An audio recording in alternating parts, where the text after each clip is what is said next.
Hello, everyone, and welcome back to another chapter of Experiencer Interviews. And today we've got another amazing story coming to us from across the pond. We have Lorraine McAdam on board today.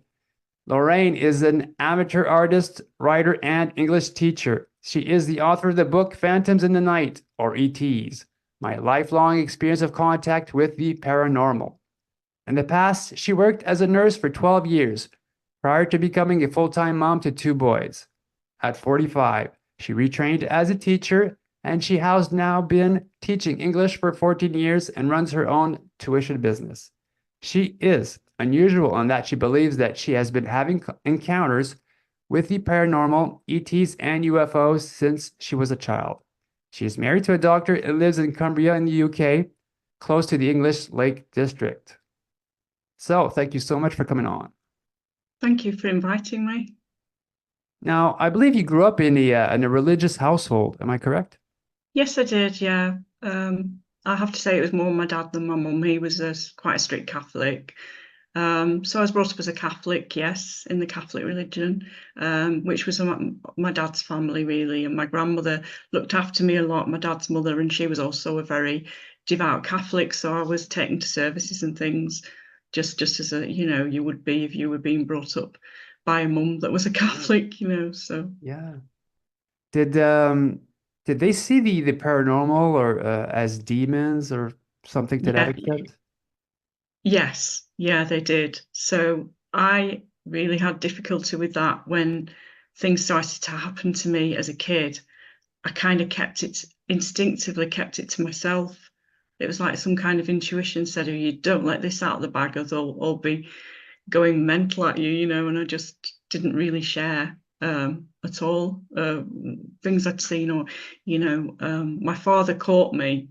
Um, things started to happen to me from the age of 8, really. My father caught me talking. I used to think it was perfectly okay as well. I didn't feel scared, which is in and of itself unusual for a kid of that age, really. There was no stranger danger feeling about it or anything. And they literally would project onto my bedroom ceiling, these two guys. And they looked like what I now know to be the Nordic ETs. But of course, which came first, the chicken or the egg? I had no idea about ETs, UFOs, or anything at that age. There was nothing in the house apart from, you could say, well, I watched Star Trek on television, once a week, but that was about it. And, how did these two appear? But one thing I can't remember is people often say, well, what did they talk to you about? And I honestly can't remember, although I am thinking of being regressed by a really world-renowned hypnotherapist in America. I'm actually going to Florida soon because I would like to retrieve some of these things that I can't remember. But I wasn't scared of these two. I had my friend Leaf do a mock-up of as best I could of what I could remember of them, and he took my drawing and did a very excellent uh, production of what they very accurate, I would say, as well, of what I remember they looked like. One was blonde and one had dark hair. And they look very much like us, I would say. It would be hard to tell them apart if they were walking down a street in civvies. People say, what do they look like? Well, the answer is look at yourself in a mirror. Um, but they used to talk to me, and my dad caught me one day. He said, who are you talking to?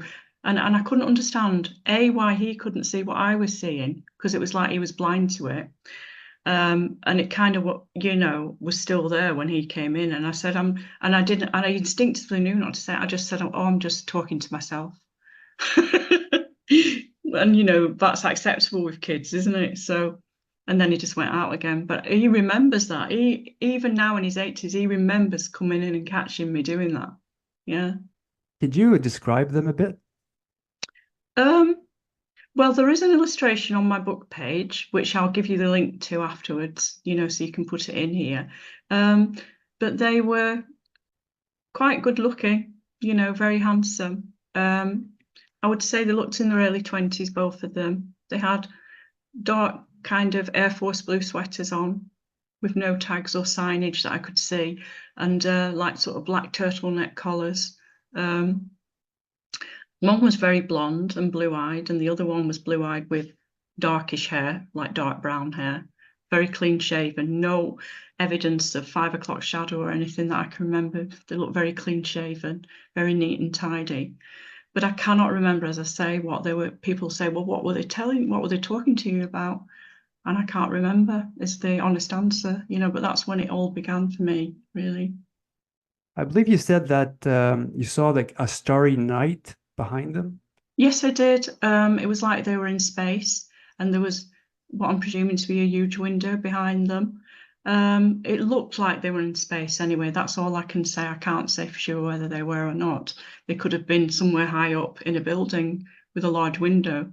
I really don't know. Now, did those two ever come back? Yes, they did. Particularly the blonde one appeared to me and remained at intervals as visited me throughout my life. They came back disguised, or so they thought, disguised as a couple of Mormons, and they visited me first together. And it was almost like there was this mental block at first on my brain because I didn't immediately. I can't honestly say to you, oh my God, I didn't think, oh my God, it's those two from my bedroom ceiling. No such thought went through my head. All I had was a strange feeling of a strange energy from them. And I believe I am psychic. Now, whether that's because of ET contact or I'm just naturally psychic, I'm not sure. I would be the answer to that. But I always pick up on energies. If people can't hide stuff from me, I'm very empathetic and I pick up on energies, subtle energies, I would say, that other people wouldn't pick up on. And I just had a funny feeling about these two when they came to my home. But I was very polite with them and offered them juice and things, and they refused everything I offered them. And we had a chat. And then the strange thing was that the blonde one came back on his own, which I'm told is not done. It's just not the practice of the Mormon church. He came back on his own, and I remember him sat talking to me on the couch in our back lounge. And Mum wasn't in either, which is significant, I think. But I cannot remember what he was saying to me. This is why I would love to be regressed. But it is mentioned in my book. And all the time, I just remember thinking that he looked so otherworldly. He didn't look close up. There was no evidence of whiskers. It's like they don't need to shave. He had very glowing skin, like a supermodel almost, think a male supermodel, a blonde male supermodel. I can't think of an example of one, but if you think a Swedish supermodel or something, then you'd be getting to what he looked like. There is a picture of him. Again, Leaf very kindly did a mock-up for me from what I could remember on my book page. And I've had several of my female friends sort of say, oh, look at you, he looks gorgeous. But they are very handsome, the Nordics, they're known for that. So, yeah. So, what happened to you as a kid? Let's say after the experience, because I suspect you didn't really have anybody to talk to regarding these experiences. I didn't. The next thing that happened shortly after my dad caught me talking to them was that I had a really vivid dream, and I remember waking up from this dream and thinking, what the heck was that all about? And I had a really vivid dream, and I have to emphasize this was a dream, but it was like a waking dream. And in the dream, I was wearing the nightie that I was actually wearing in reality, if that makes sense. And in this dream, I was kind of suddenly put into the field behind our house, and there was a long cigar-shaped silver craft. And again, there is an illustration of this on my book page if people want to go and look. And I went to greet this guy that came down out of the craft. He had sort of medium length blonde hair, and I believe it was again, one of the people I was already in touch with, and he gave me a really big hug, as if to say we were long lost friends or something, And in the dream, I didn't think this was strange. It felt perfectly natural, almost like how can I liken it to, like greeting a long lost uncle or something, that you haven't seen for years, or something like that. I don't know. It was just really strange that I felt this kind of love coming from him, and I felt love towards him, and he equally seemed to love me. And he was telling me, through the hug. And then I woke up. And then of course, when you wake up and you're back in this reality, you start to think, as a kid, I was thinking, what the hell was that all about? And I kind of quickly dismissed it out of my mind, really, like you would as a kid, because there's loads of things to be getting on with, like, that like riding your bike and reading me in blighting books and stuff, I didn't really, I tried to separate it all, to dismiss it in many ways. I didn't want it, I wanted to push it away, really. Ever thought it could have been a sort of out of body experience where you came to him as a soul? Could have been, could easily have been. Yeah, I'm open to that kind of explanation. It certainly was a very vivid dream. It's never left me all these years, and I'm a lot older than 8 now. So it stayed with me a long time, that, yeah.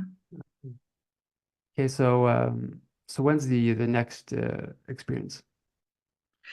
Well, nothing happened to me for quite a while after that. And then my mum and dad broke up when I was about 11.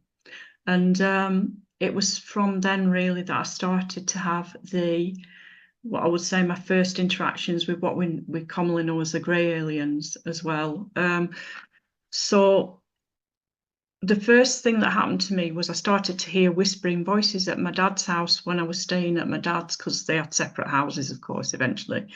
And I would go and stay with my dad a few days a week. And I just heard these whispering voices at first, and I thought, am I hearing things, And then I got back home, and I was at my mum's house. And what would happen is that I would hear this buzzing noise, and it would grow louder and louder, and it would fill me eventually from top to toe, very disconcerting. And I would just black out from my perspective. And I would go from it being dark and pitch black nighttime to switch instantly to daylight within seconds, as if they'd taken me and they'd erased my memory and then put me back in the early morning hours when it had come light. And that happened about twice a week when I was a teenager, right from 11 to me being 16. For, nearly every week I was taken, I believe. And I did have one or two recalls, because I don't think they can make you forget everything.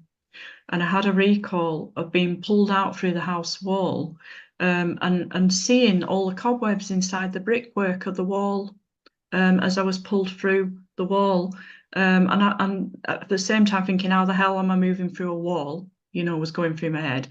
And then I'm going up towards this craft, a round craft, had a round bottom. I couldn't see the top. And it had a kind of like, if you will, like a pale blue light coming out in a circular. I could just see this circle of blue light. And then I kind of blacked out. But I recalled that consciously. And another thing I recalled consciously as well was being lowered onto a kind of what I'll call a stretcher, for want of a better word. And when I looked to see, I'm thinking, who's putting me on this stretcher? And I couldn't move because I'd become paralysed when the buzzing started. So I couldn't move. I couldn't even open my mouth to scream. I would scream inwardly and say, what the hell are you taking me for? You have no right. And I'd swear and curse at them. Nothing bothered them, though, they'd still just get on with whatever they thought they were wanting to do. And I felt I was being put onto a stretcher and floated out through the wall again. And when I tried to look, I managed to just slightly turn my neck. They appeared to me to be like, some people say they appear as owls, but they weren't owls, they were cats with huge black eyes. And I thought, why am I this is bizarre, And that was obviously some kind of screen thing, I know, I realise now, having since read about other people's experiences and what they do, the greys. And then there was another night where they actually paralysed me. I had the buzzing, the paralysis, but I didn't black out. And it was almost like I'd been saying to all my friends about, I've been talking to some friends about this in the church, and they'd said, oh, it must be demons. You're being persecuted by demons. And so I had it in my head that there were demons, and that in some ways was copable with, because I could pray about demons and in the name of Jesus and say, go away, basically, as you can. You could exercise or try, at least attempt to exercise demons yourself. but to no avail, of course. And it was almost like this particular night, they were trying to say to me, no, we're not demons. And I think this is why they did this. So I wanted to explain that first. But what they did, they paralyzed me. And then I could feel this like etching taking place on my nightdress. And at the time it was winter, I was wearing a blue winter nightdress. And it was kind of a nylon material, like a pale blue. And I could feel them poking me in the back as if they were drawing on my back. And I thought, what the hell are they doing? I was absolutely terrified. And then the normal blacking out happened. And when I came to, the first thing I did, I remembered about this, and I took my nightie off. And on the back of my nightie, there were all these like, it looked like charcoal, black charcoal. There were all these like hieroglyphic-like symbols. And I thought, what the hell? I was terrified, as you can imagine. I didn't want to tell my mum because we weren't very well off. But in the end, she did find out, even though I tried to hide it. She found it, and she accused me of doing these symbols. She said, "You've done this," and I said, "I haven't," and she wouldn't have it because she was a very down to earth lady. My mum, I could understand her attitude. I could understand it because what would most people would think that, wouldn't they, of a kid? And she made me wash it till it did come out. Because we didn't have a lot of money, etc. Because people will say to me, well, why didn't you keep it? Why didn't you photograph it? I didn't even have a camera back then, because we weren't very wealthy people. And I didn't really particularly want a camera. So, people say to me, oh, why didn't you photograph it?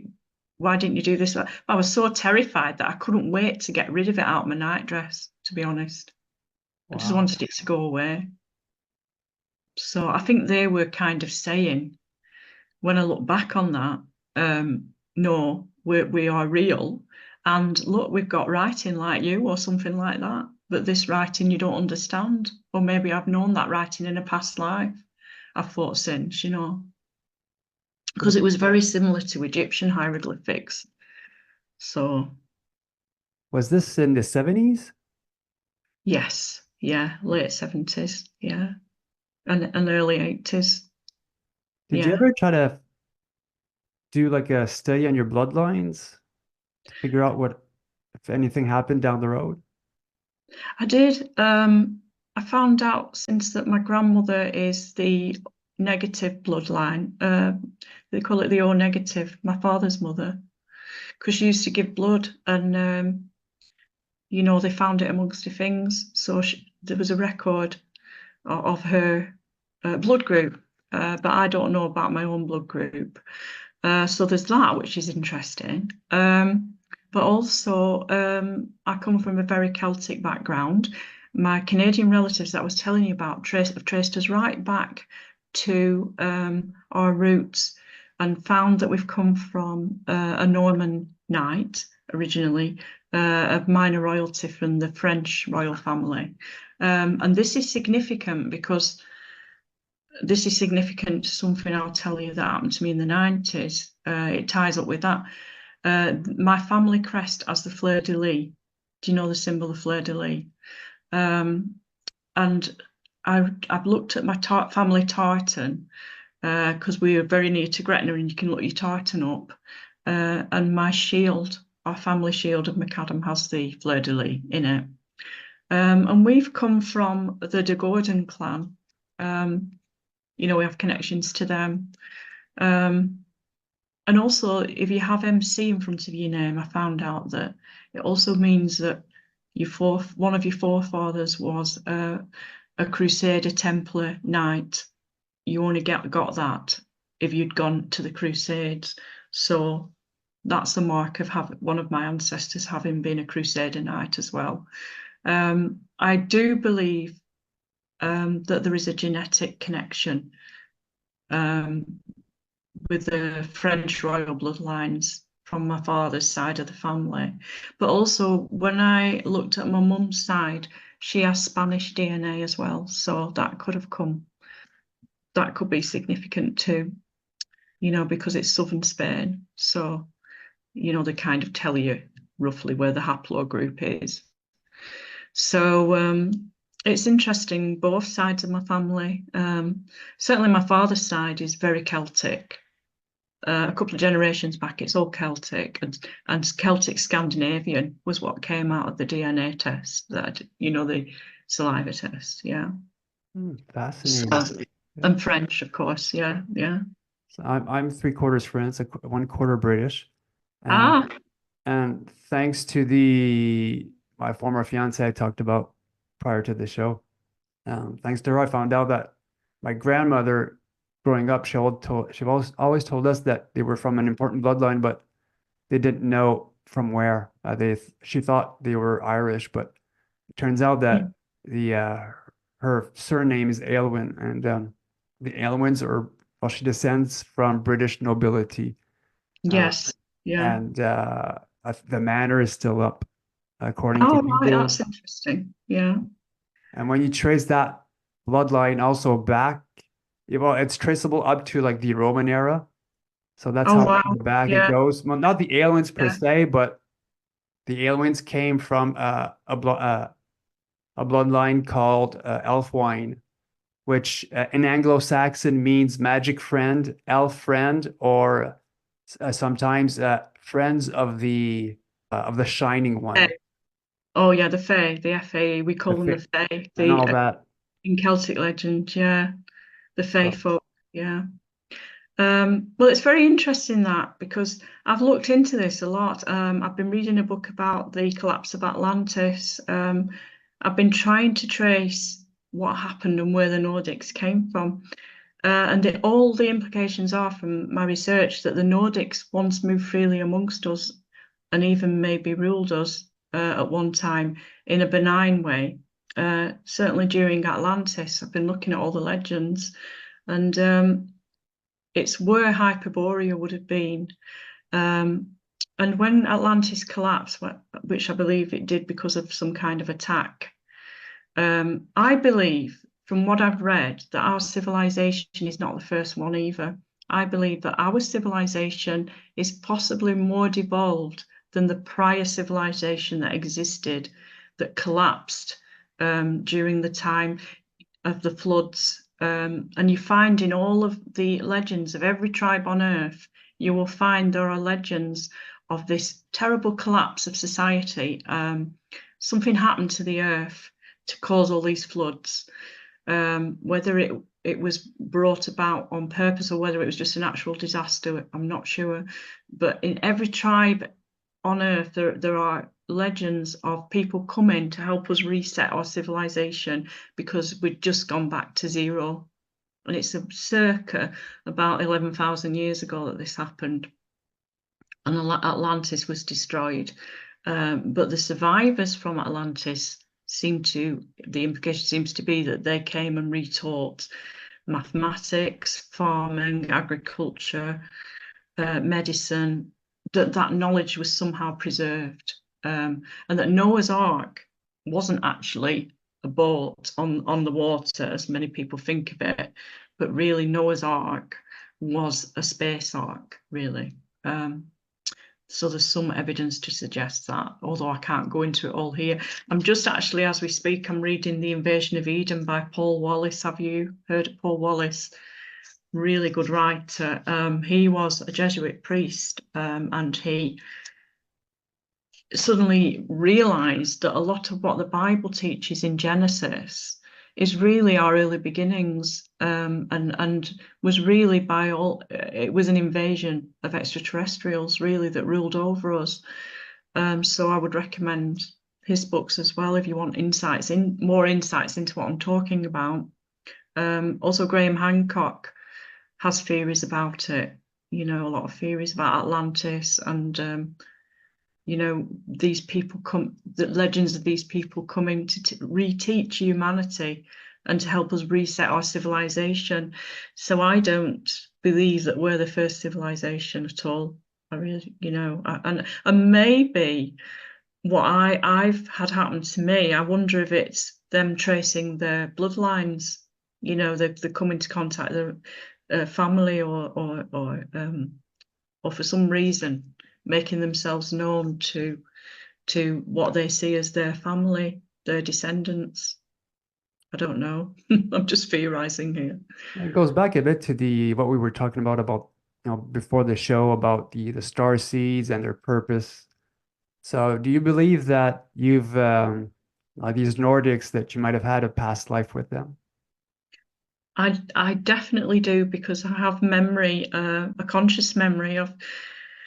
I had a very vivid dream, and I believe it was a conscious memory that I recalled of being in Atlantis, and I was a priestess there of some sort, because I was near a temple, or when I looked around it, I could see a temple, and I was dressed all in white and had some kind of necklet on with an ankh, the Egyptian ankh, which I thought was significant. And I recall being married to this blonde, really handsome priest. And he was in white as well. He was all in white garments. And you said about the shining ones. Well, the Nordics have that look about them that they are. Do you know what I mean by that?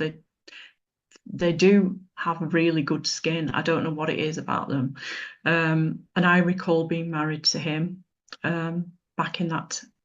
And I think they moved amongst us openly at that point. There was no hidden movement like there is now. I think they do move amongst us now, but it's clandestinely in disguise, whereas there was no need for that back then. So something changed. Coming back to Yeah. the 70s, did anything happen after that experience with the Greys? Um, Sorry, what do you mean by something? Well, because you were abducted in the 70s when you went through the wall. Did other types of similar events happen to you, or was there like a gap between experiences? Yes, similar kinds of things, but the things I've told you about are what I could consciously recall of them. I knew something weird was happening. The only other thing I'll tell you is that there was one night when I was paralyzed, and I managed to look down and I could see these like long fingered white hands around my waist. I could feel them. And I thought, and I was so annoyed that I thought, get off me, was all I could think. And I actually nipped them. I dug my nails into I dug my nails into their hands because I was so angry. I said, leave me alone. I'm fed up if you're coming and taking me wherever you're taking me. Leave me alone. And then when I woke up, they reciprocated. They did it back to me. And what really frightened me when I came out of that was that I could see the marks they'd made in my hand, as if again they were saying, "No, we're real. We're not demons. We're not some kind of non-physical entity. We're physical like you." It was almost like they were saying. And one thing that did come out of it as well was, and I do talk about this in my book, is I wasn't the brightest cookie in the jam jar. I wasn't a really intelligent kid. And afterwards, it was almost like they upgraded me, because when I first went to comprehensive, we call it in England, I don't know what they call them in Canada or America, but when I first went to school, I was in kind of average groups, they grouped me as average. And then suddenly within the second year after these experiences started, everything started to make sense to me in science, maths, English. Whereas I previously sat through them and thought, what the heck is this? And I didn't understand a lot of stuff. I didn't understand maths equations. And then suddenly I did. And it just switched. And it's almost like I had an upgrade, and I came top in everything that year. I just zoomed up and I was moved up. And I held on to that intelligence, I kept it. So I don't know. I think they might have upgraded me in some way. I theorise that anyway, but yeah, really, that was a benefit of it. So when's your next experience after that? Um, well, it all seemed to stop around age 16. And as I say, I really wanted to be a nurse at that point. I decided I'm going to go and be a nurse. And I was going to college to a pre-nursing course. Back then, you couldn't just, nowadays you do a degree, but back then you actually did a pre-nursing course, and then you had to sort of jump through all these hoops, and then you would be perhaps accepted. It would make it more likely that you were accepted to do a nursing course, and you went to what they called nursing school, and you'd do so many weeks in nursing school based in a hospital, and then you'd be hands-on on the ward trying to apply what you'd learned. So I was going to a pre-nursing course at my local college, and I encountered this what I believe now, looking back in retrospect, was a Nordic lady in disguise at the bus stop. And although the abduction scenarios had stopped at that point, the weird thing was I lived on a huge social housing estate at that time, and a lot of other kids were going to various college courses as well. It wasn't just me. And usually when I went to catch the bus, there'd be tons of other kids, you know, going to different courses as well, going to college.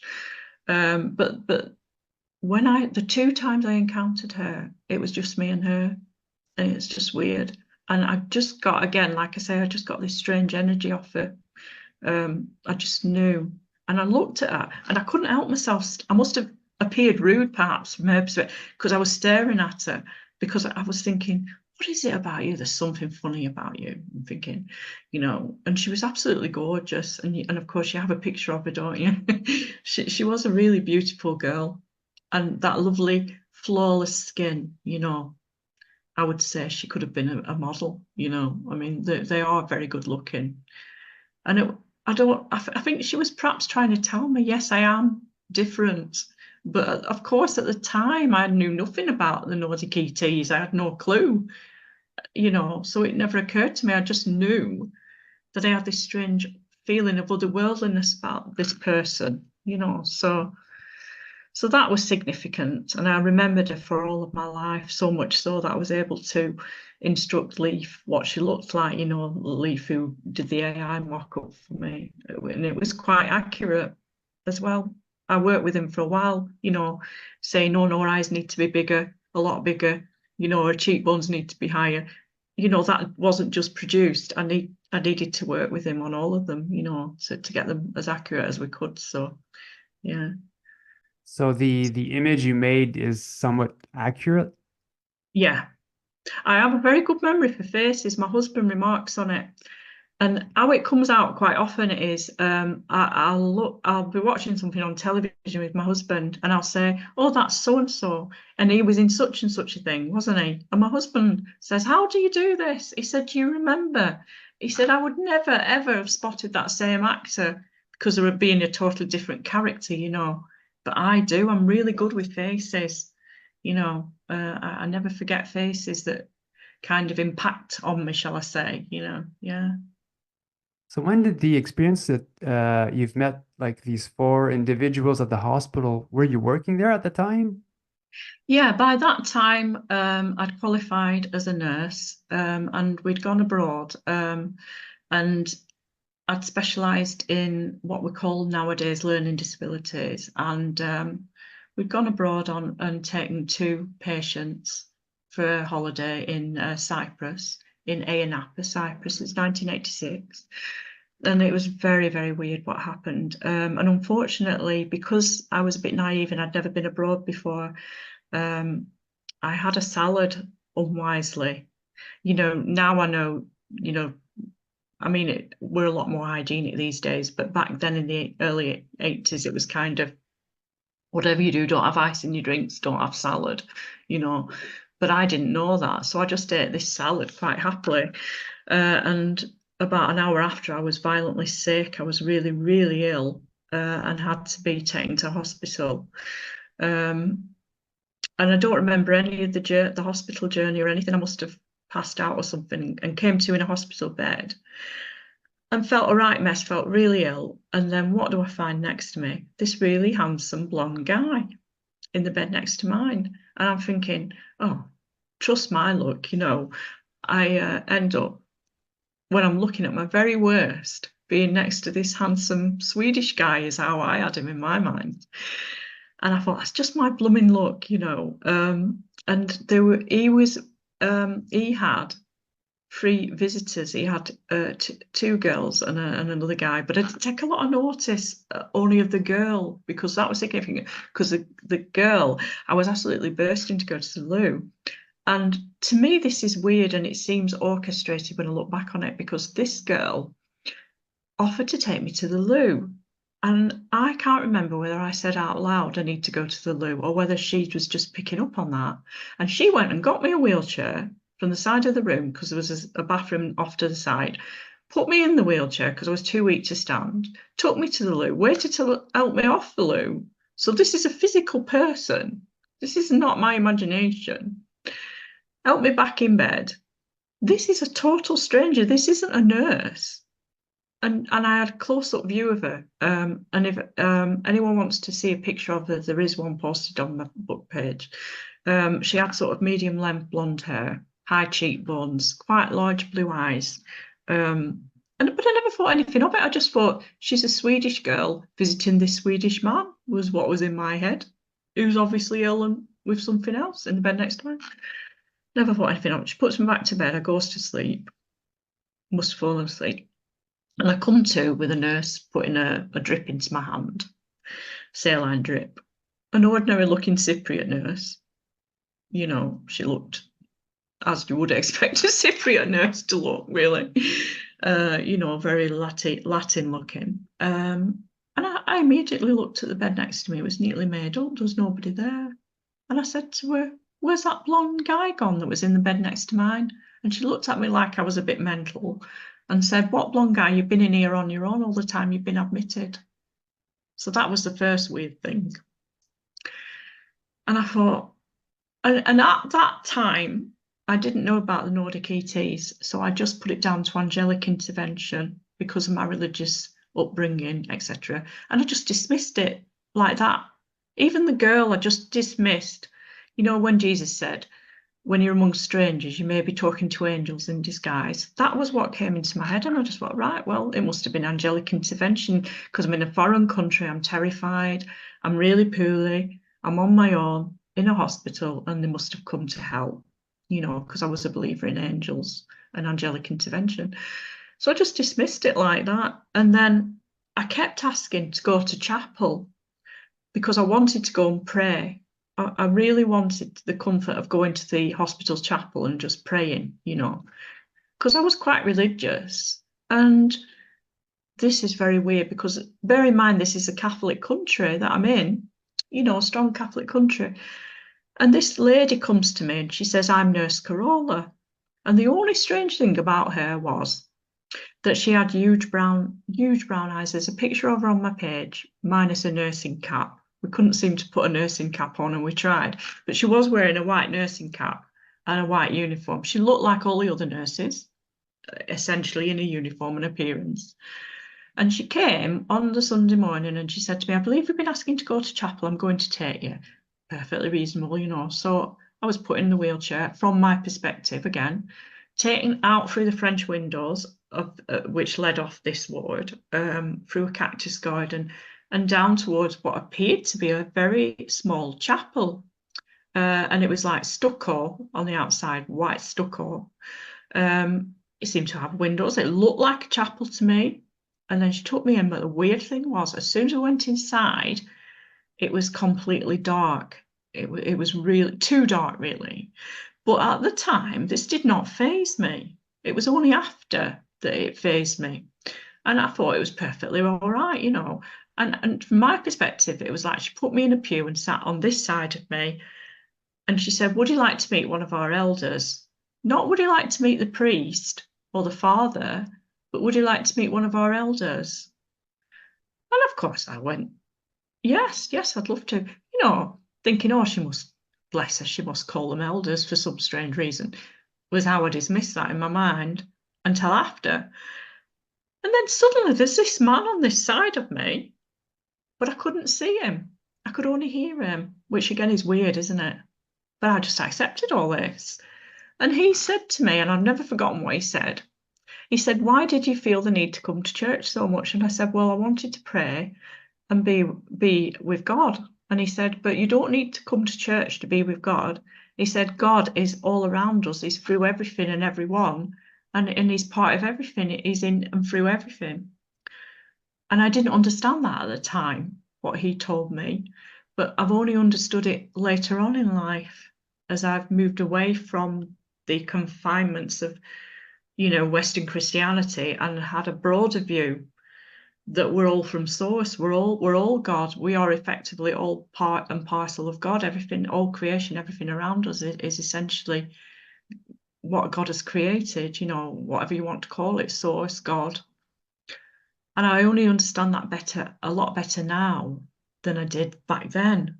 Back then I was puzzled by what he said, And then it was only after I woke up the next day, because I was very weak still.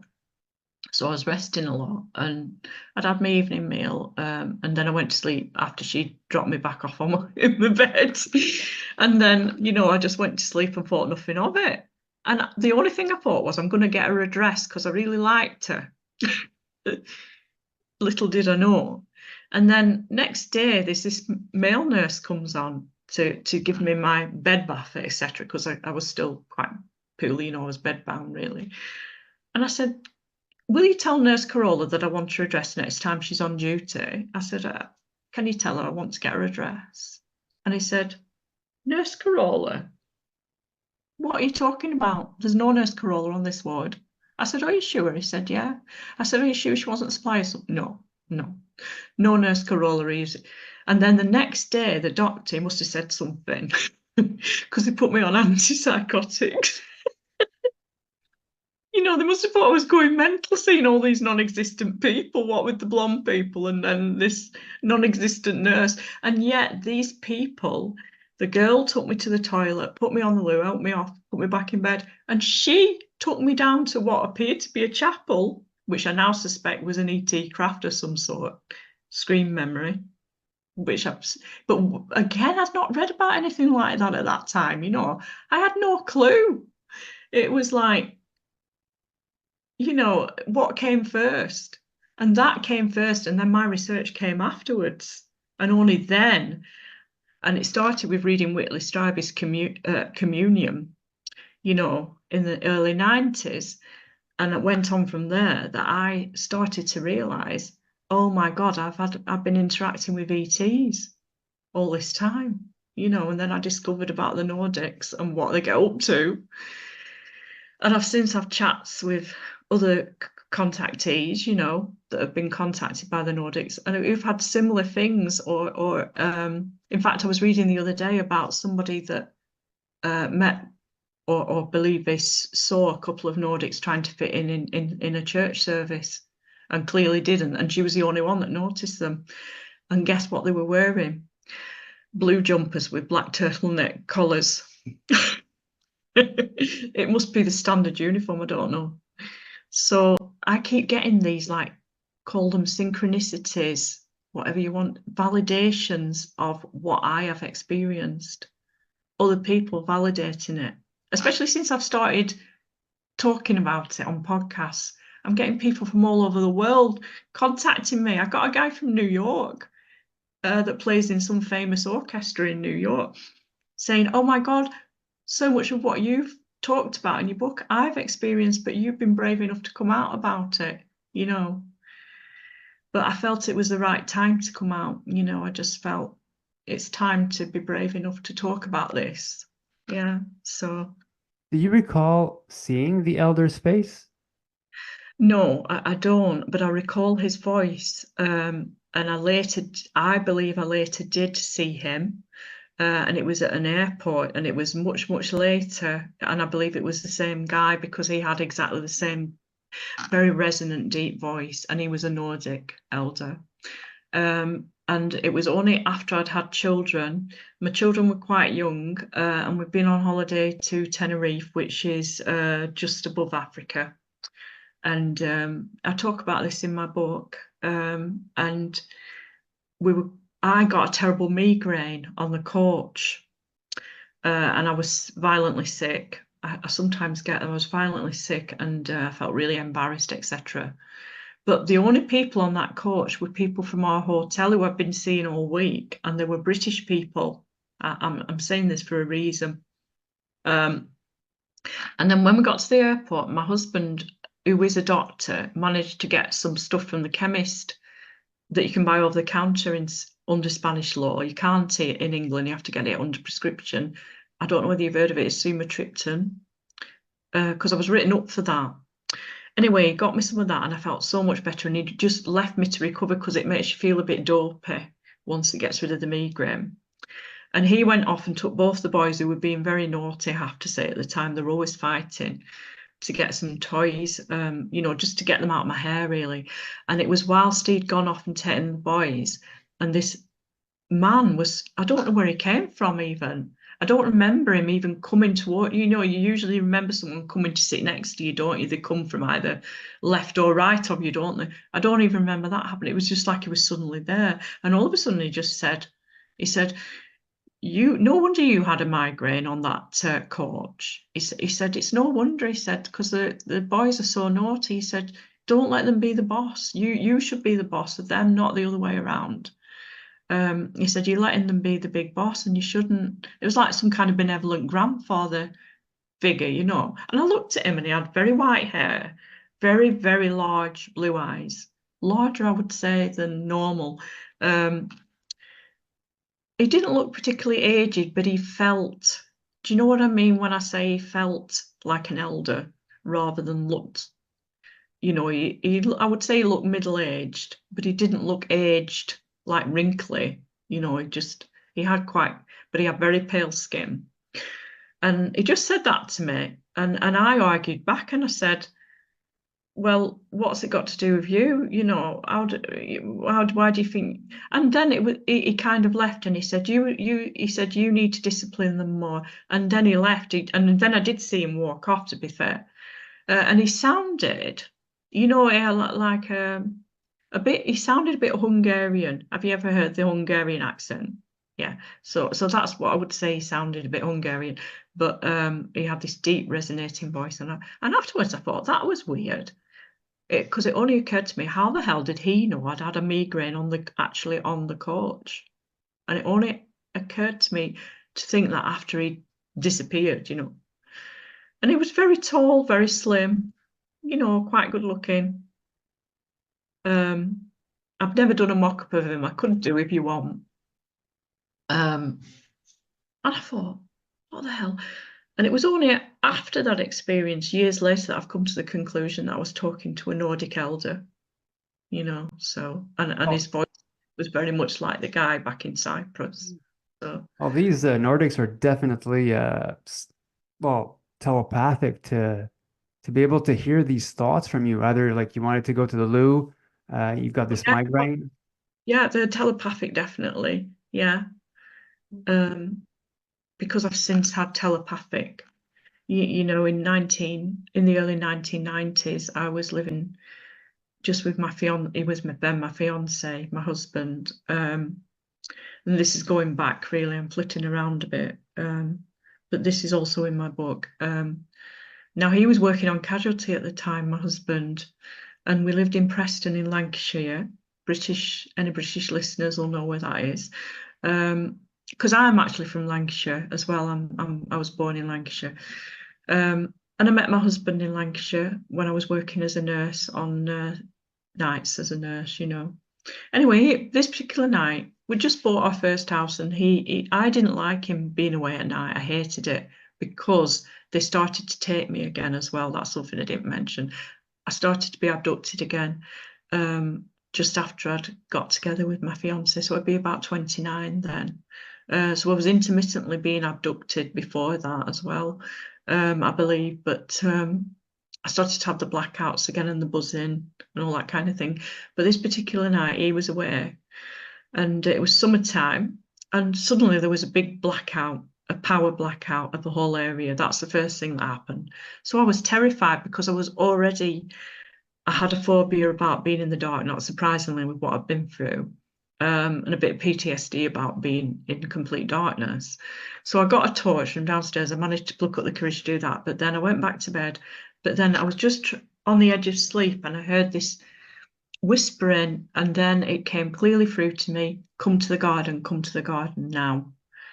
To which I replied, get lost. I'm not coming to the garden. If you think I'm coming to the garden in the pitch black, you can do a runner, you know.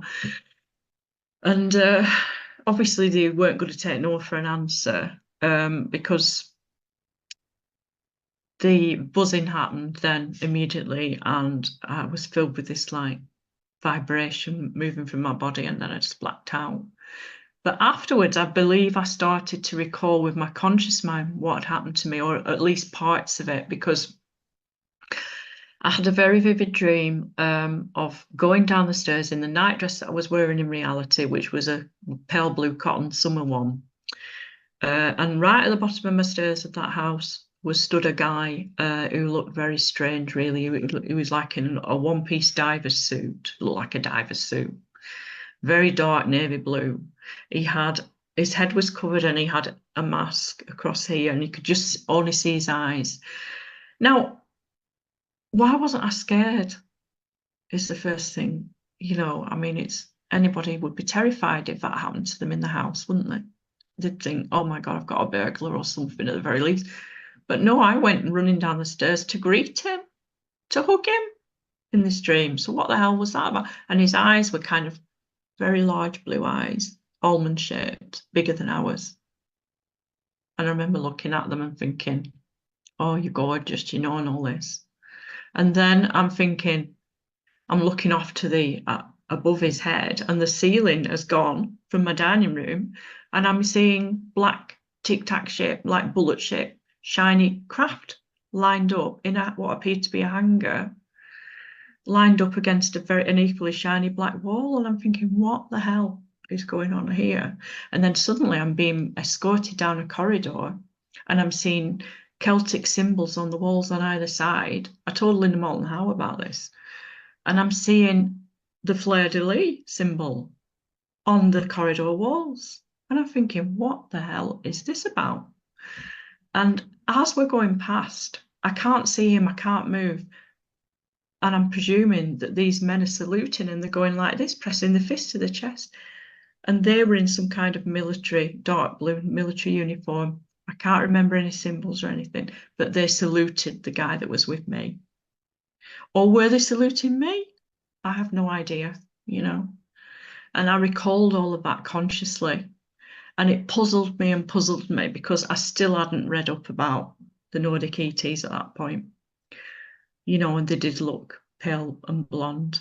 Some of them, they weren't all blonde. Some of them had dark hair, and they had features like the Maori of New Zealand.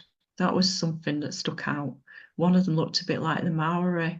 And if you look at Maori legends, they do talk about being visited and taught by what we now call the Nordic ETs. So that was significant, I thought, because you wonder if there was if there was a breakaway civilization from the Maoris that went with them, because you do hear of the Nordic ETs inviting the people they contact to go with them at times, So that could be why I saw someone with Maori-like features. I don't know. Did you ever have missing time? Yes. I believe in a way that I had missing time during all of these abduction events, because as I say, I would just move from my perspective, from it being kind of pitch black, it would be say close to midnight, and then suddenly it'll be daytime. So that's missing time in a way, isn't it? But then around 2008, I had some very significant things happen to me, and it all started with us seeing some crop formations in a field close to our house. And I didn't actually see them at first. My husband spotted them and pointed them out. And we got out of the car, and my husband's very cynical, he's very rational, very scientific. And by this time, the boys would be a little bit older, they were kind of coming up to go into secondary school. And we all kind of had a look, and my husband went into this field and he said there's no other way they could come but from the air, because he said, all I can see is my footsteps going in and my footsteps coming out of this field. And I said, oh, that's strange, and just kind of dismissed it, But what I didn't tell him was that I'd had a dream, a really vivid dream, just prior to this happening, of a cream-coloured craft, like I would call it a scout craft. And I'm assuming it was some kind of scout craft because it was about the size of a car, a small car. And I had gone into my garden, and that had landed at the bottom of, I have quite a big garden, by the way. And he'd landed at the bottom of my garden, and this Nordic guy gets out, and he looked a lot like my guy from when I was 8. And he greets me. He shakes me by the hand, gets back in, and zooms off in this dream. And I woke up from this dream, thought nothing of it. And then this happens a few days later, these crop formations. And then as we were coming up the drive that same day, as we looked at these strange shapes in the field, on the drive is parked a black Land Rover. And I looked through the window. I'd not told my husband about this, but I looked through the window. I could see clearly who was driving it. Because my husband just said, "Who's this cheeky person turning round on our drive?" Because sometimes we do get people take liberties and turn round on our drive because it's quite big. And he just thought it was somebody doing that. But I looked and I did a double take because it was the same guy that I'd seen in my dream. And I swear to God, that it was the same guy and I was now seeing him in reality driving a black Land Rover. And the lady that was sat next to him was very pale blonde hair, very beautiful, down here, looked a bit like, do you know of Maria Orsic? Have you heard of Maria Orsic? She looked a lot like Maria Orsic, and I'm not making that up. She just looked, typically Nordic lady. And then all of a sudden, he looked at me and he looked shocked, like he wasn't expecting to be seen or to be caught on my drive. And they immediately drove off. And then the next thing that happened after that was that I was told to go to the windows telepathically, my bedroom window, about 4 a.m. in the morning. And I was shown this very huge round craft. And it was like they were showing me what it was capable of doing, because now they built an estate on that field, but at the time you could see right over the fields and you could clearly see anything that was in that field. And this craft hovered at first, so it was like straight above the field. And then all of a sudden it turned and went on its side like a Catherine wheel and moved along on its side for a few seconds. And then it leveled up again above the field. And then it just winked out, it was gone, vanished. And I thought, what the hell is happening here? And I actually questioned my own eyes at that point. And this all seemed to happen within the space of July and August, of that year, 2008. And then the next thing I said to my husband, I keep seeing, what I started to see was these like white lights, and they were coming together, whizzing apart, coming together, whizzing apart. And I would watch them fascinated over this same field. And I thought, what the hell is happening? Is it kids playing jokes? I tried to rationalize it. I didn't immediately think this is aliens, but considering my background, and everything, and I thought, what the hell is going on over there? And I even mentioned it to my friend, and she said, oh, it's just kids playing jokes with torches. And I thought, what? 1 o'clock in the morning? I'm thinking, which is hardly likely round here. So I said to my husband, now this UFO, is this the one that you got on your web page with the yellow lights? Yes, it is. Yeah. Okay. Yeah. Leaf helped me to recreate what I'd seen. And there's also one of the craft I'm about to tell you about, because I was seeing these lights so much that I thought, I'm going out to investigate. And I warned my husband, I said, I'm going to go out and investigate this if they keep appearing. I said, because I want to know what's going on over there. I said, there's something funny going on. But I didn't immediately say, and this is what I want to stress, I didn't immediately assume it was ETs. I just assumed it was something odd. So I went about 3 o'clock in the morning. I'd had enough of this. It was almost like they were teasing me and saying, come and have a closer look. So I went down. I had a little yellow Fiat at the time. I drove down. It's just off what we call the B6263 in my village.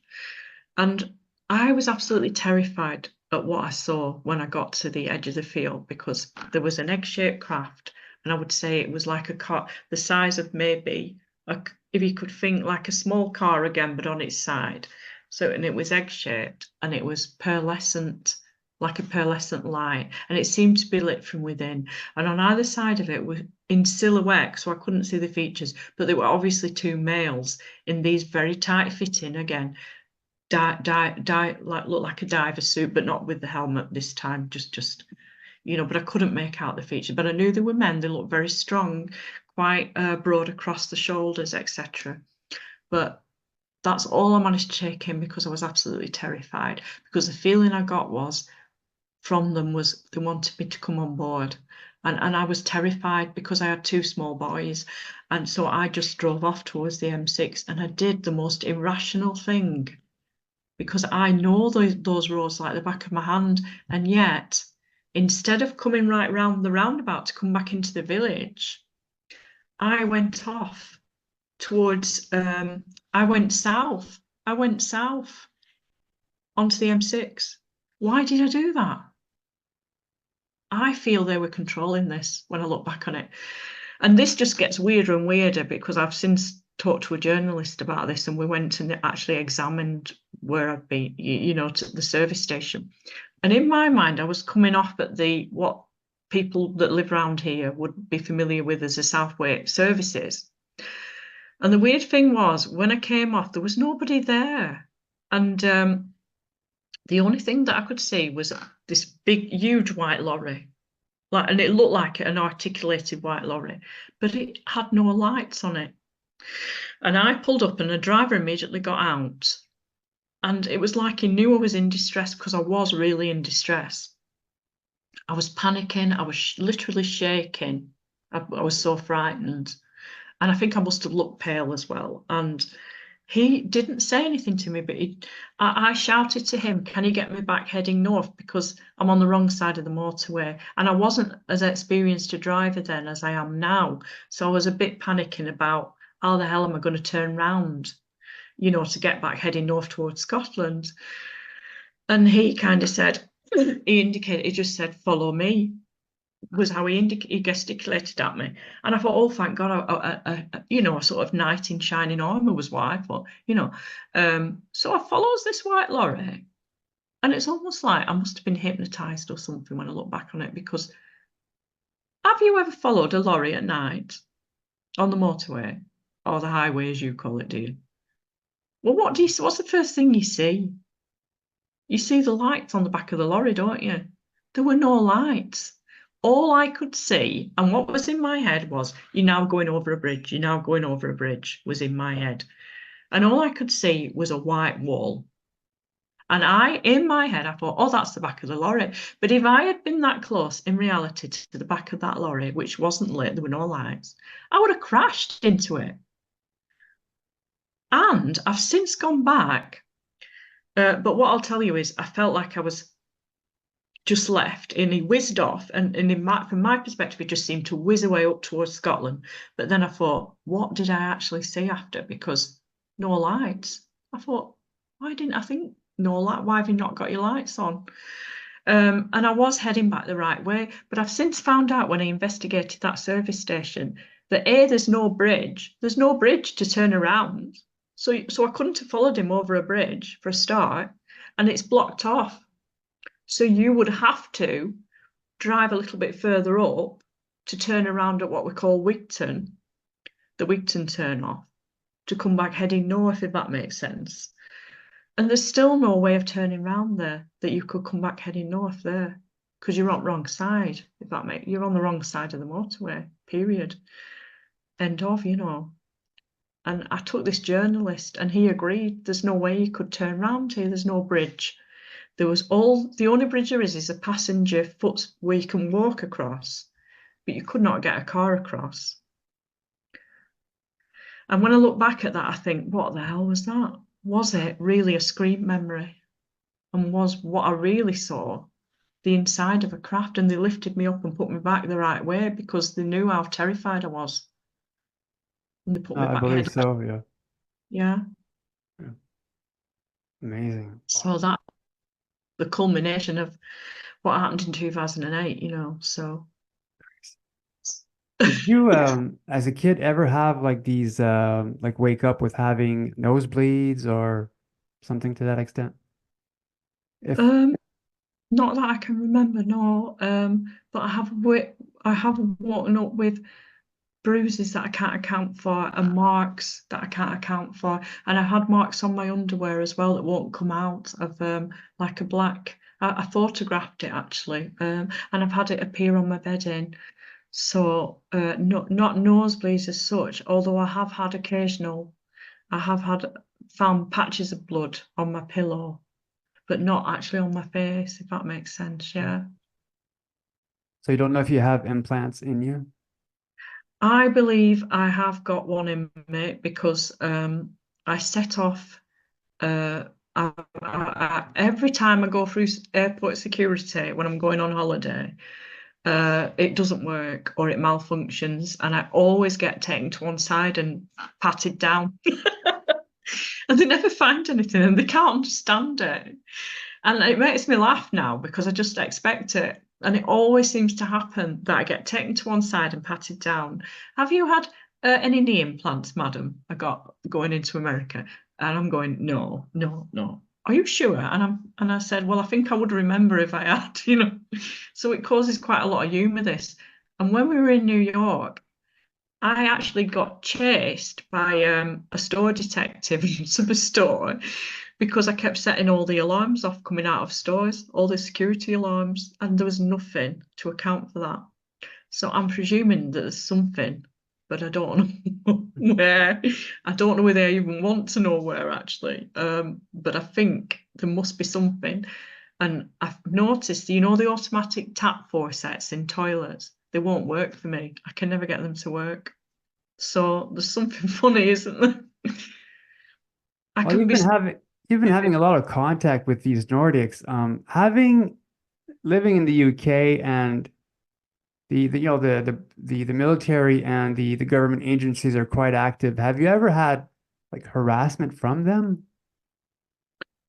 Um, there was one occasion when I was coming back from having dropped my little boy at school, and I'd started to talk about it to a guy called Bud Hopkins, and I'd sent him a very long letter about my experiences because he was the first person I opened up to about it after I'd read some of his books. And the weird thing was that that package took forever to arrive. It shouldn't have taken as long as it did. It took 6 weeks to arrive with Bud, and really it should have taken 3. And it was after I'd sent that that I got a bit harassed by 2 white Audis, and they kind of sandwiched me in as I was coming back from dropping my children at school, and they wouldn't let me out. And I wonder if that was some kind of harassment. But apart from that, no, I've not had anything else. But I do remember that was a bit scary. Yeah, almost like stop doing this, stop talking about this, you know. Yeah. Oh, Oh, you're I'm not lucky then. talking. Um, Yeah. you've shared an experience regarding what you believe an undercover Nordic wearing dark sunglasses.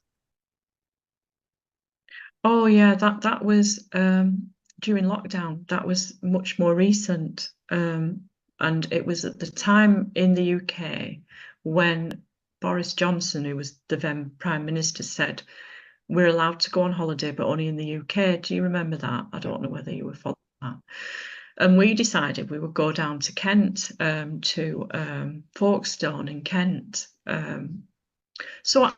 This is the strange thing about this phenomenon. You can have nothing for years and then suddenly you'll get an intense contact. Does that make sense? And it started, we set off on the M6. Now, to get down to where we were going should have taken 8 hours. This is weird in and of itself. Only took 6. And my husband just wrote it off as he was driving fast, and I thought, that doesn't make sense for a start. Um, but as we were setting off on the motorway, my husband likes playing classical music on Radio 4, and it cut out. And I said, why is the radio cut out? And my husband just looked over, and there was this Land Rover with blacked out windows next to us.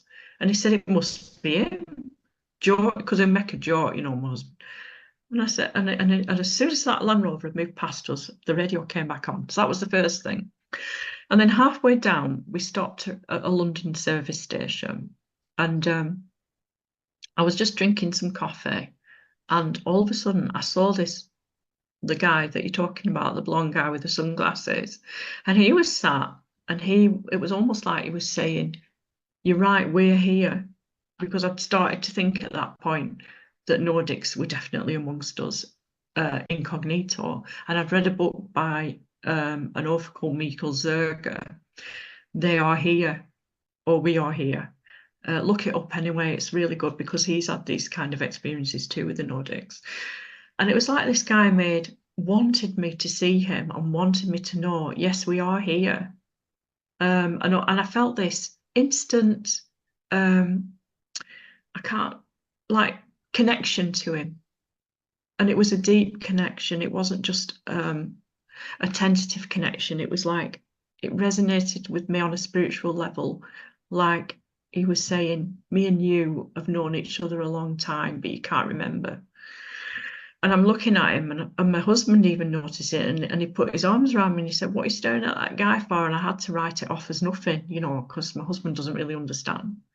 And I thought, all right, fair enough. I could have just been imagining things, and I tried to rationalize it all away like I do. And then the whole of the holiday went fine. Everything went fine. We stayed in a little cottage, and we were coming back, and we stopped halfway at the Midlands Hotel. And I had not had what I will call an abduction experience for years and years at that point. For maybe 15 years, it hadn't happened to me. And then suddenly, I'm in my hotel bedroom, 1 o'clock in the morning, and I'm feeling really scared for no reason I could fathom. We stayed in a travel inn on the way back in the Midlands. And then all of a sudden, I'm paralysed and I hear the buzzing. And I'm thinking, my God, I thought this had stopped happening years ago to me, was the first thing. And then I'm ran out from behind and I'm thumped in the back with something. And I'm saying, please don't take me, please don't take me. My family need me, my family need me. Please, oh God, stop them, stop them. And the thing that came back was, your God can't help you now. That's what they answered, whoever it was. And then I was blacked out. And it's the same procedure I come to, and it's early morning and daylight pouring in through the window. And I knew something weird had happened, and this is all on this Kent holiday. But I didn't tell my family. I thought, I'm wasting my breath. They'll think I'm just imagining it, because my family try and rationalize it all the way. And my husband struggles to understand it, although he does accept something weird has happened to me, but he doesn't really understand. And I always say that only another contactee will fully understand what I'm talking about. Do you know what I mean when I say that?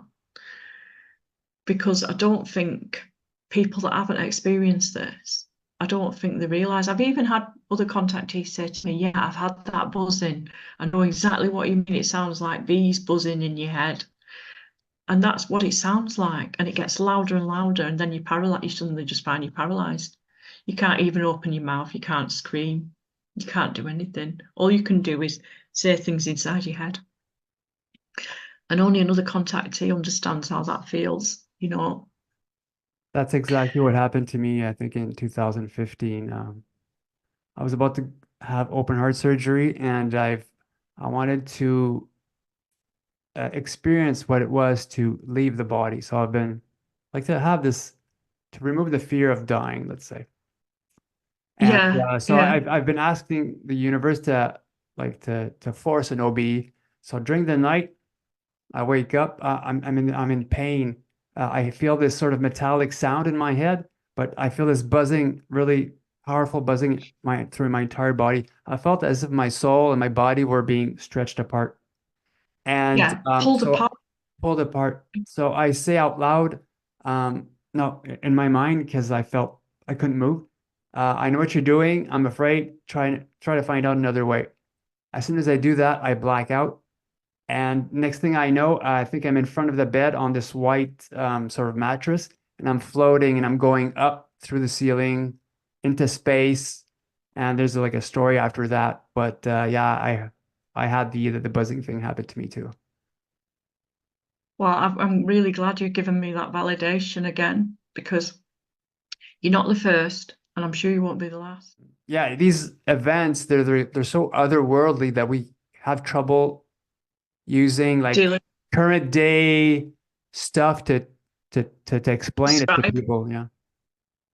to articulate what has happened to us. And I'm an English teacher, but I struggle to find the right words. So most people would, I think. And it makes me wonder, you saying that, if both the Nordic ETs and the grey ETs do literally pull us out of our bodies.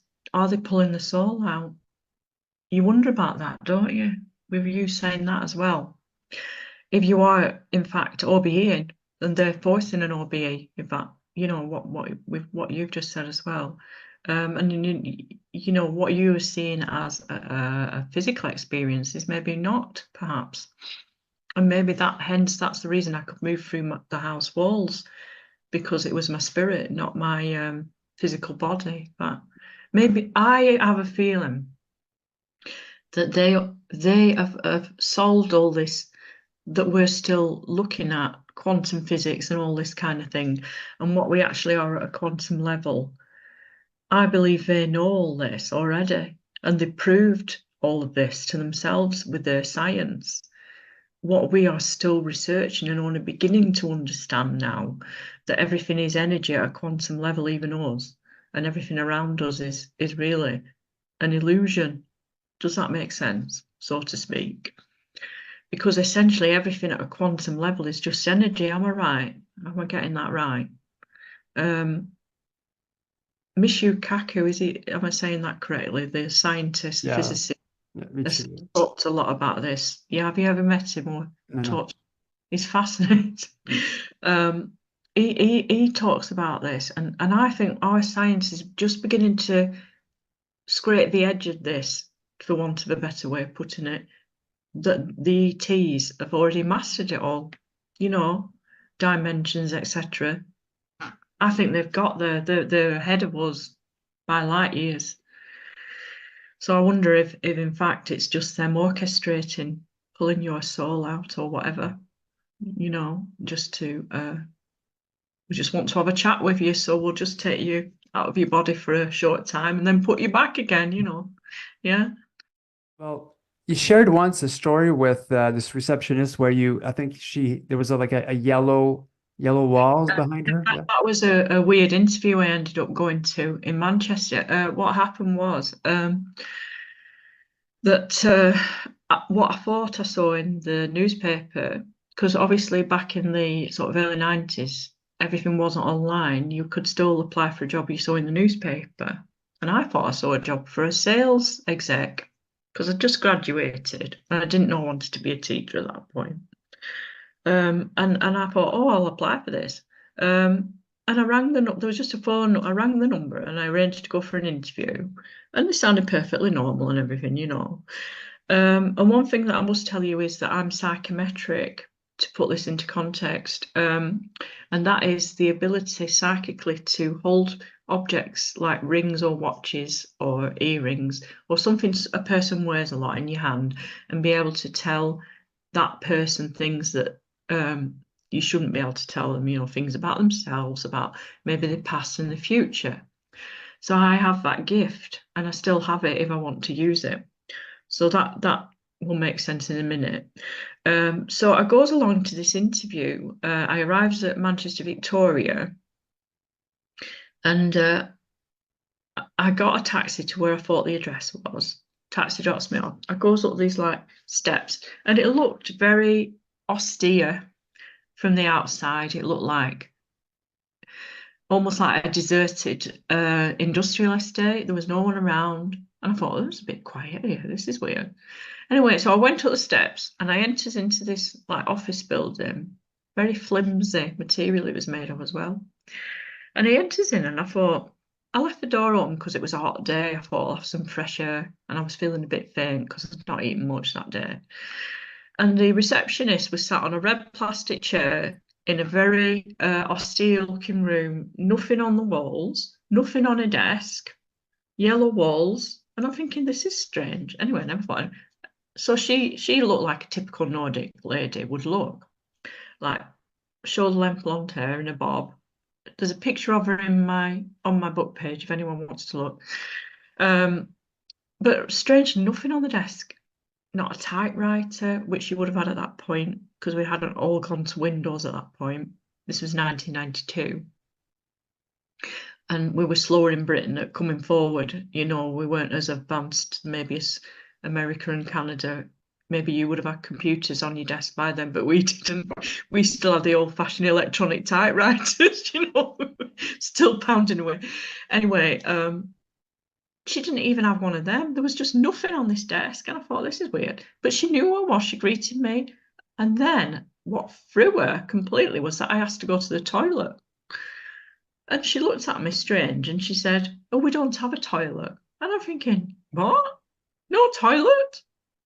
What? In an office building, you don't have a toilet. You're telling me you don't have a staff toilet. So I thought, oh, well, I'll just have to hold it then, So that was the first weird thing.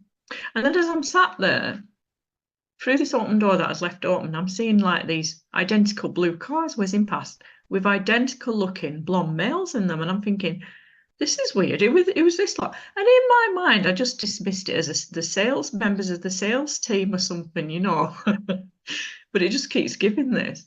So then I'm called into this interview room and I'm greeted by, now wait for it, this very, and I do intend to do a mock-up of him with Leaf, but this very African-looking gentleman. And he was completely bald, but he looked like, like a person of African descent.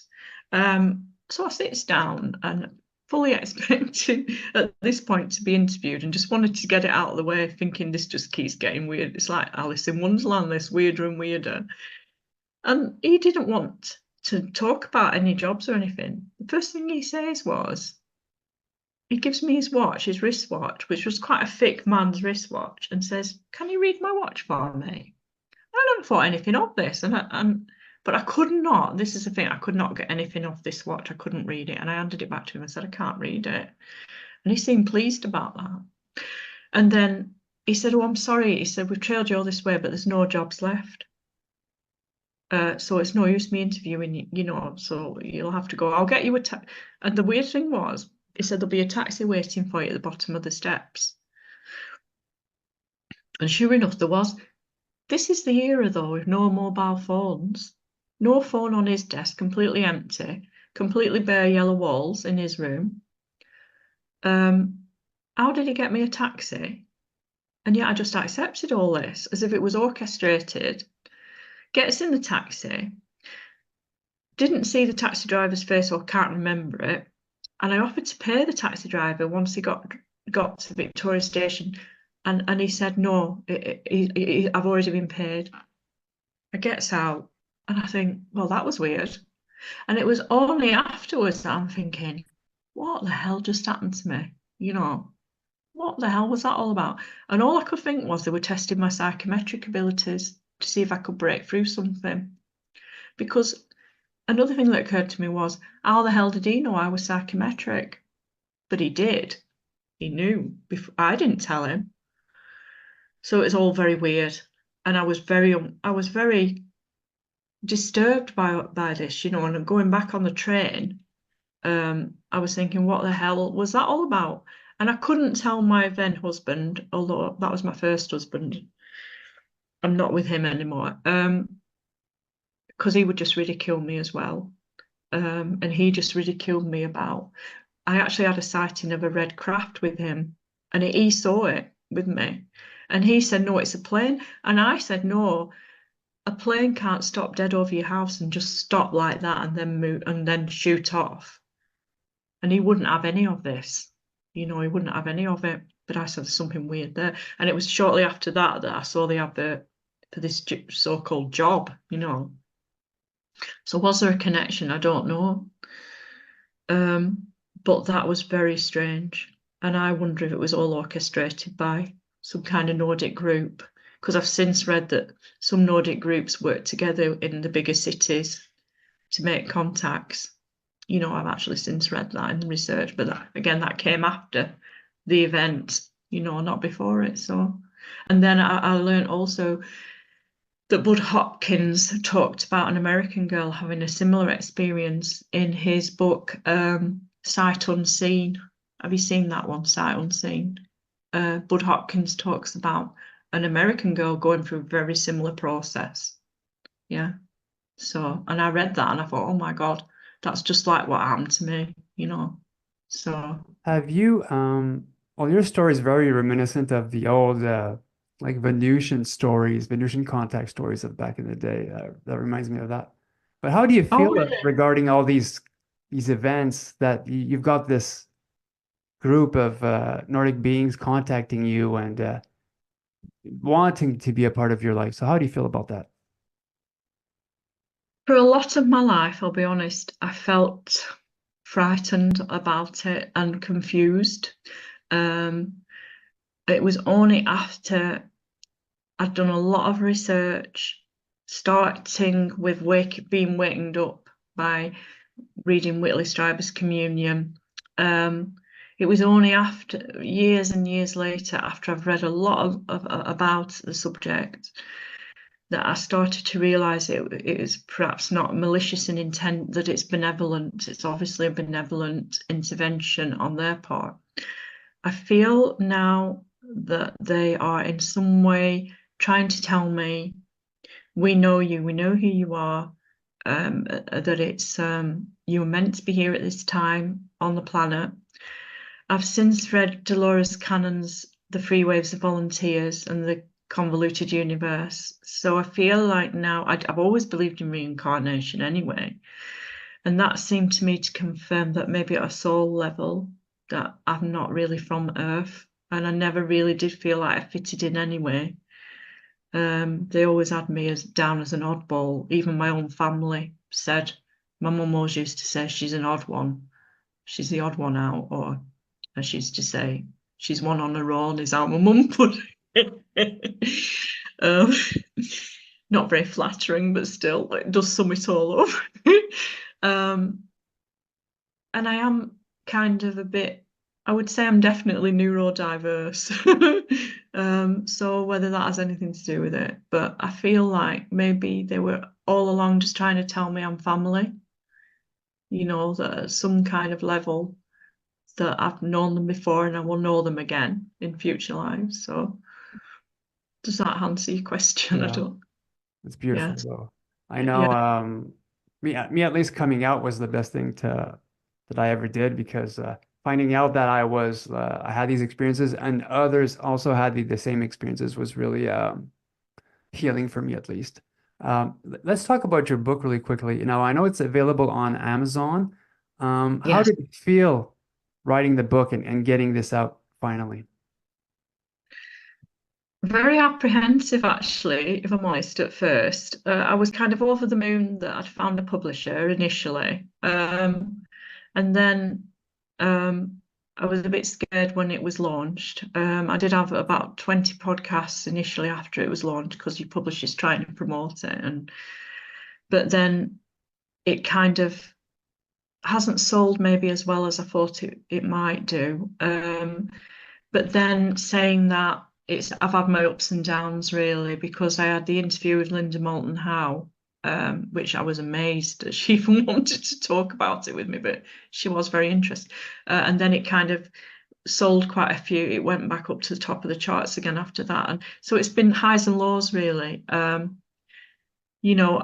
All I can say is I've tried to put my story out there. I've made a lot of new friends through the book, and I don't regret it. I've got my book page up there now as well. So if people can't be bothered to read it, my main concern was to get my story out to people. I'm not bothered about making any money out of it. I make enough money in my teaching job, and my husband is a senior doctor. I don't need to generate a lot of money from this. So when people say, oh, she's just in it for the money, that is not the case. My main motivation in writing my story was I wanted to reach other contactees, which I have done. I needed to have, I wanted to have validation, which I've since received, that people have had very similar experiences, like you've said, about the buzzing and all that kind of thing. I've had people from all over the world talk to me since, and that was my main aim, was to be brave enough to put it out there, because there's not as much open-mindedness in Britain, in the UK, as there is in the USA about this.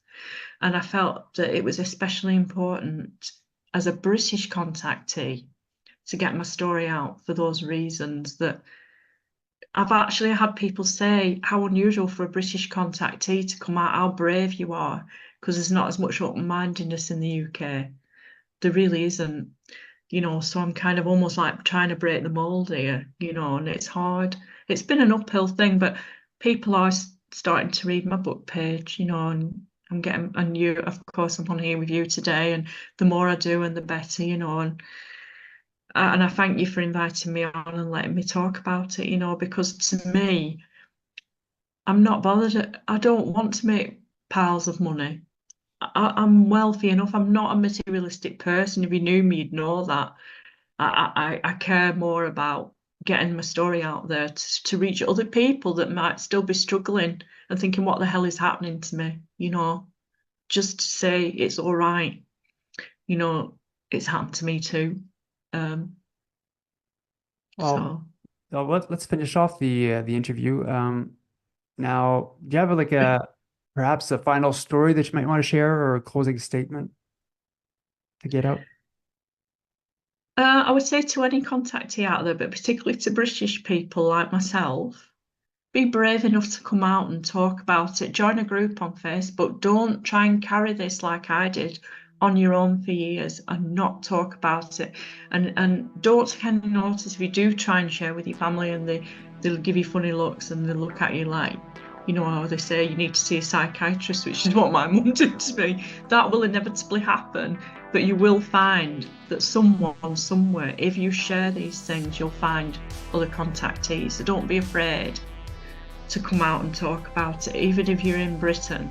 If you've seen something, if you've had a sighting, if you feel you've had missing time, be brave enough to come out about it, because the majority of people, I'm not saying I haven't been trolled because I'd be lying, I have had some nasty people, but the majority of people have responded well to me and positively. So I would say don't be afraid to come out and talk. So, Lorraine, thank you so much for coming on today. You've got an amazing story, and I'm glad you had the chance to share it with us. And to those watching, hope you enjoyed today's interview. I sure did, and I'm quite envious of Lorraine's story. So, anyhow, to those watching, hope you enjoyed it. I'm your host, Mr. Great, and I'll see you guys next time. So, take care, everyone.